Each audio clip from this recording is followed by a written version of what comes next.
Ich grüße dich ganz herzlich zu meinem Artikel Beeinflussung. Was mich immer wieder beschäftigt, ist ein zentrales Thema für uns Erwachsene, aber noch mehr in Bezug auf unsere Kinder. Unsere Entwicklung wurde von vielen Dingen in unserem Leben beeinflusst.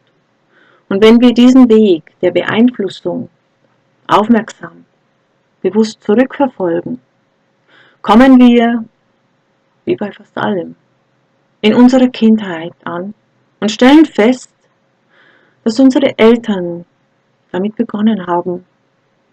Wohlgemerkt war ihnen dies nicht in keiner Weise bewusst, genauso wenig wie es uns selbst bisher bewusst war.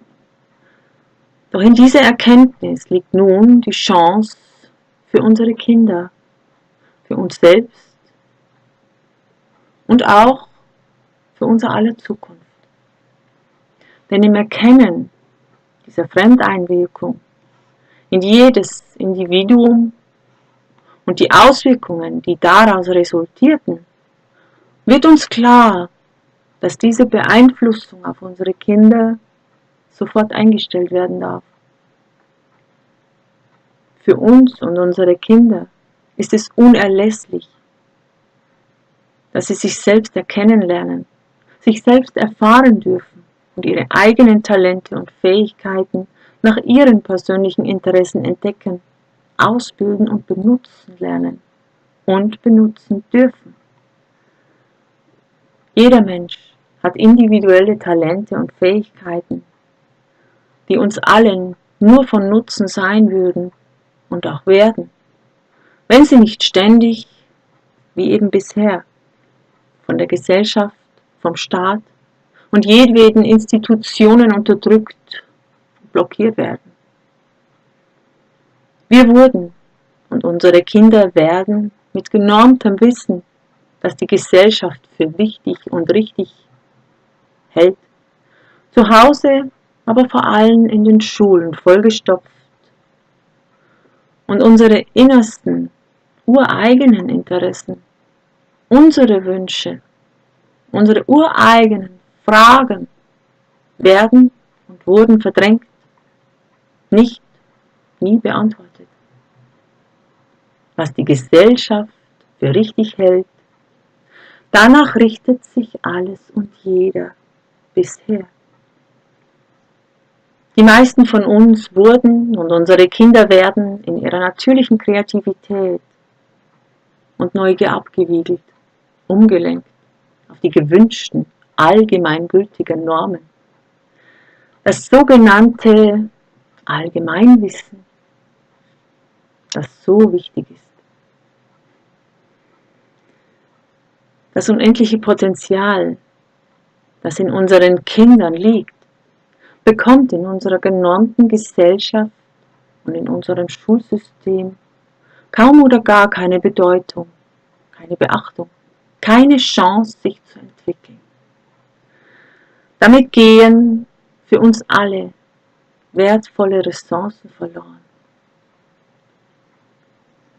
Wir erkennen oft erst sehr spät, manche zum Teil gar nicht, was hier um uns und mit uns vorgeht, was mit uns passiert ist, was wir, nun erwachsen, zugelassen haben und was wir im Begriff sind, zuzulassen, das mit unseren Kindern passiert, beziehungsweise im Begriff sind, mit unseren Kindern zu tun.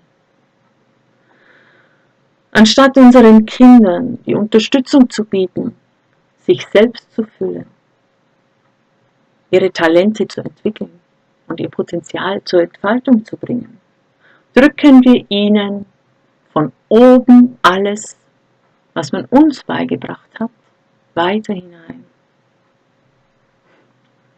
Da fällt mir ein stimmiger Vergleich ein und eine Frage, die man sich stellen darf. Wenn ich einen Brunnen grabe, was passiert dann dabei? Warum grabe ich einen Brunnen? Nun, ich denke nicht, dass jemals irgendjemand einen Brunnen gegraben hat, um ihn selbst mit Wasser zu füllen. Dies wäre ja auch sinnwidrig. Denn wenn er sich nicht selbst mit Wasser füllt, stünde mir sein Wasser niemals frei zur Verfügung. Ich grabe einen Brunnen, damit er sich selbst füllt und ich dann unbegrenzt aus seinem Vollen schöpfen kann, sein volles Potenzial nutzen kann, ohne dass ich auf ihn einwirken muss.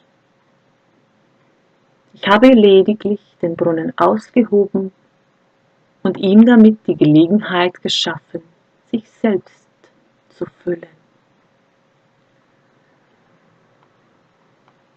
Wieso setzen wir Kinder in die Welt und versperren ihnen und uns selbst mit unserem genormten, eingetrichterten Wissen ihr enormes Entwicklungspotenzial, das der ganzen Welt von Nutzen wäre, würde es sich frei entfalten können?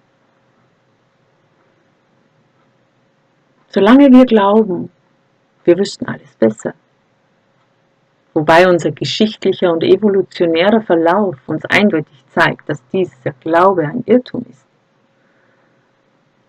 werden wir das Evolutionspotenzial unserer Kinder nicht nutzen können, weil wir es nicht fördern, geschweige denn erkennen wollen. Das Gerede, unsere Kinder sind unsere Zukunft, ist bisher eine leere Farce, da wir ihr Potenzial für die Zukunft mehr oder weniger bewusst unterdrücken, nicht annehmen. Wacht auf und schaut eure Kinder mit anderen Augen an. Fragt sie nach ihren Interessen, beobachtet ihre Talente und Fähigkeiten und unterstützt sie bei der freien Entwicklung dessen. Akzeptiert, wenn sie etwas nicht können oder wollen. Wenn sie schlechte Noten haben, zeigt das ganz und gar nicht, dass sie dumm oder faul sind. Es ist ein Alarmsignal, denn es zeigt euch, wo ihr die Fähigkeiten und Interessen eures Kindes missachtet. Seid aufmerksamer. Achtet auf eure Kinder, hört ihnen zu, seht sie euch an, was in ihnen schlummert. Sie sind unsere Zukunft, unser aller Zukunft. Aber nur, wenn wir sie in ihre eigene Kraft führen, wenn wir sie es sein lassen. Dazu dürfen wir uns zuerst selbst unsere Kraft zurückholen und uns aus alten, fremden Gedankengut lösen, aufmerksam anzuschauen, was tatsächlich unser eigenes Wissen ist, aufgrund eigener Erfahrungen und welches Wissen wir ungefragt übernommen haben, ohne die Wahrhaftigkeit je selber erfahren und erkannt zu haben.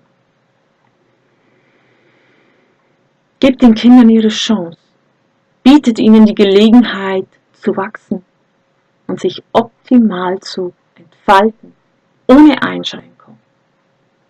Sie werden es euch danken, indem sie ihr vollendetes Potenzial euch und uns allen zur Verfügung stehen. Beachtet eure Kinder, achtet auf sie, nehmt jede Veränderung in ihrem Verhalten wahr. Hinterfragt es, geht auf sie ein, aber verwechselt dies nicht mit auf sie einwirken. Seid offen für das, was sie euch mitteilen. Kinder haben noch einen viel weiteren Blick, eine noch vollständig unverfälschte Wahrnehmung. Darum seid achtsam auf euch und eure Kinder.